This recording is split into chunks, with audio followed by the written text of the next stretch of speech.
Hi everyone. So today I would like to explain part 2 context of learning and teachings and chapter 6 teaching across age level from Teaching by Principles book by Douglas Brown. So let's get started. Teaching children, the younger the better. Popular tradition would you believe that children are effortless auto-learners and that the younger a child is when exposed to an L2, the better will be the outcome. The corollary to this belief is that children are superior to adults in their eventual success. On both counts, the SLA research offers counter evidence which calls for some major qualifications of any statement about age and acquisition. Let's look at some of those caveats. The first is effort. Children's widespread success in acquiring second language believe a tremendous subconscious effort devoted to the task. As you may have discovered in other reading, children exercise a good deal of both cognitive and affective effort in order to internalize both native and second languages. And what is success? Adults are not necessarily less successful in their efforts. Studies have shown that adults, in fact, can be superior in number of aspects of acquisition. And younger versus older children. There are actually many instances of 6 to 12-year-old uh, children manifesting significant difficulty in acquiring a second language for a multitude of reasons. Ranking high on that list of reasons are a number of complex personal, social, cultural, and political factors at play in elementary school education. And because children are still in an intellectual stage of what Piaget 1970 called as concrete operations, we need to remember their limitations. Rules explanation and other events like the abstract talk about language must be approached with extreme caution. Considering language cognitive development, here is some advice. Don't explain grammar using terms like present progressive or relative clause. And then rule state in abstract terms. To make a statement into a question, you add do or does should be avoided. And some grammatical concepts, especially at the upper levels of childhood, can be called to learners' attention by showing them certain patterns. Notice the ing at the end of the word. An example, this is the way we say it. We and it when it's happening right now.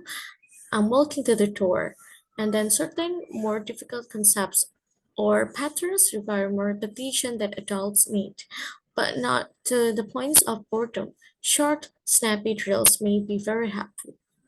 But when you do short drills, make sure your students understand the meaning and relevance of what they are reciting. Try to avoid scenes like the one with the little boy who had no pencils. And then because language lessons at times can be difficult for children, your job is to make them interesting, lively, and fun. How do you do that? This is the guidelines for teaching children on attention span. Children are focused on the immediate here and now, so activities need to be designed to capture their immediate interests, like songs, games, sports, arts, and crafts, and talking about themselves are examples. And then lesson needs a variety of activities to keep interest and attention alive. On the other hand, they can maintain attention for quite a long time to certain activities that are highly fascinating. A teacher needs to be animated, lively, and enthusiastic about the subject matter. Consider the classroom a stage on which you are the lead actor. Your energy will be infectious. While you may think that you're overdoing it, children love these exaggerations and it can keep spirits up and mind alert. And then a sense of humor will go a long way to keep children loving and learning. Because children's humor is quite different from adults, remember to put yourself in their shoes. And children have a lot of natural curiosity. Make sure that you tap into that curiosity whenever possible, and you will thereby help to maintain attention and focus. And children need to have all five senses stimulated. Your activities should strive to go well beyond the visual and auditory modes that may be sufficient for an adult classroom. And this is the guidelines for teaching children about the sensory input. Peppers your lessons with physical activity, such as having students act out things or role play games, sing songs, and respond to commands to do things like stand up, walk to the window, touch your elbow, and etc. And then projects and other hands-on activities will help children to internalize language. Example including the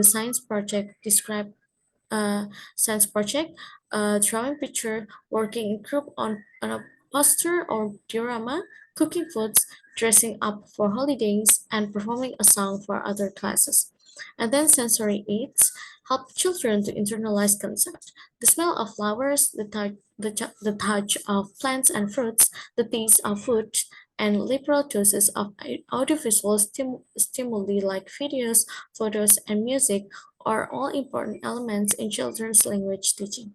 Remember that your own nonverbal language is important because children will attend very sensitively to your facial expressions, gesture, and other elements of your body language. And then is about the affective factors.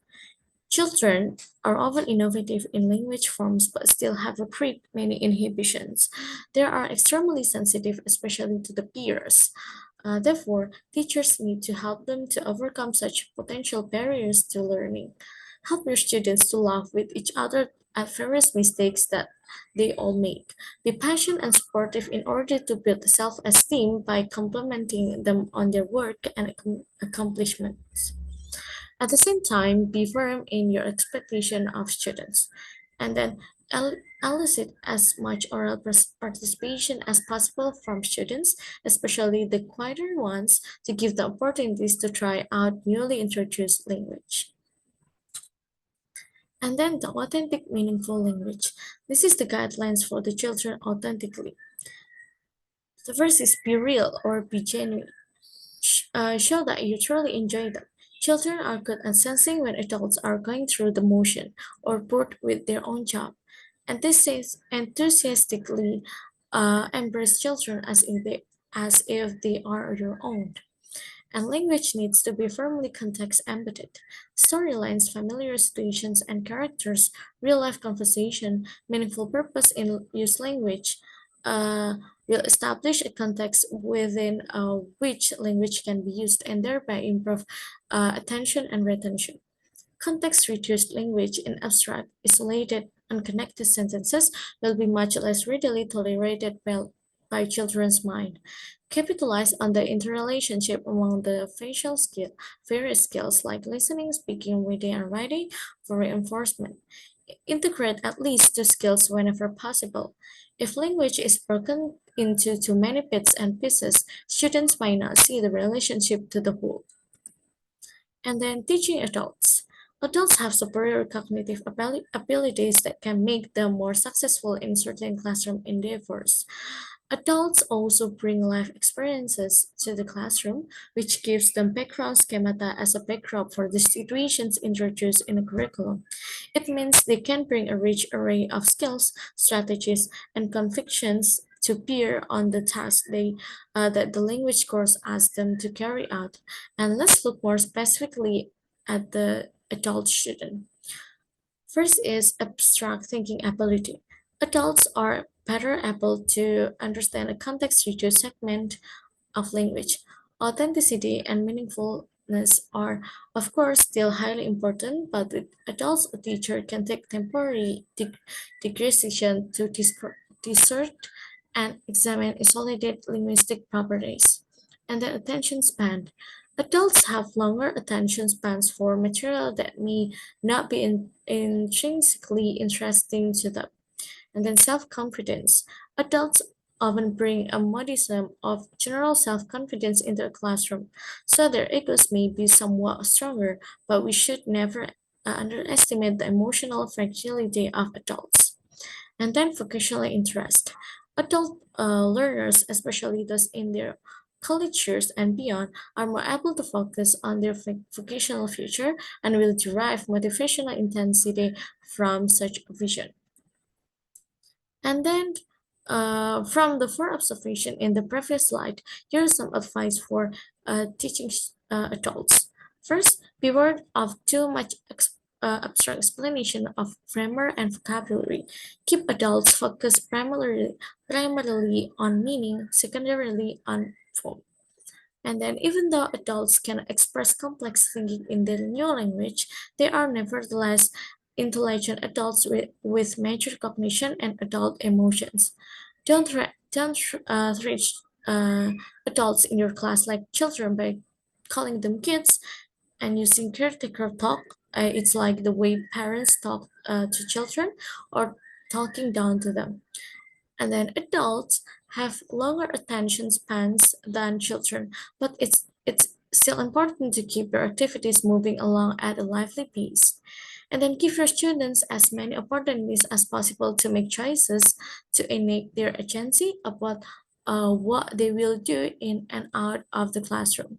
And then give them opportunities to share their stories, even at lower abilities levels, asking them to talk or write or ask questions about their lives, past and present, can enrich the meaningfulness of learning the L2. And then tap into students' vocational or avocational interests as much as possible in your choices of topics, issues, questions, and discussion in the classroom. For adults in their 20s and beyond, extra class field trips, internet exploration, interviews, and projects can help boost relevance and investment. And then teaching in between. The Urban Dictionary described 10 to 14 years old girls as twins, too old for toys, too young for boys, which may only begin to touch on the characteristic of this age. The twins are in age of transition and self-consciousness. Intellectually, they are developing their abstract thinking ability, and in L2 learning are becoming capable of using conscious, explicit strategies. And more specifically, let's look at some of what we know about adolescents and then can relate that knowledge to some practical advice. The first, intellectual capacity. Complex problems can be solved with logical thinking and linguistic metalanguage like grammatical explanation, can now have some impact. However, overanalysis may be ineffective as it is on adults. And then attention spans.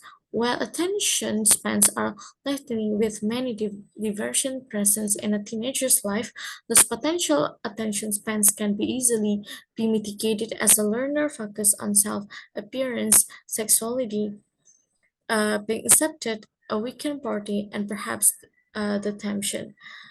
And then identity. A further identity issues is found in a significant number of adolescent L2 learners who must become language brokers, interpreters, and translators for parents and grandparents when the latter are not proficient users of the L2. And then, uh, with those three major domains in mind, there are several examples of guidelines for teaching young teenagers. First, when you use explanations, definition, and other meta language, make them brief, to the point, and relevant to the communicative task at hand. And grammar points can be made by analogy more effectively than by a passively stilted academic monologue. Some of your activities can involve critical thinking or applying values and beliefs to controversial issues. And for example, environmental topics such as waste and pollution can underlie interesting field trips, uh, projects, and problem posing discussions. And then make sure your lessons have variety so that attention span is not an impeding factor.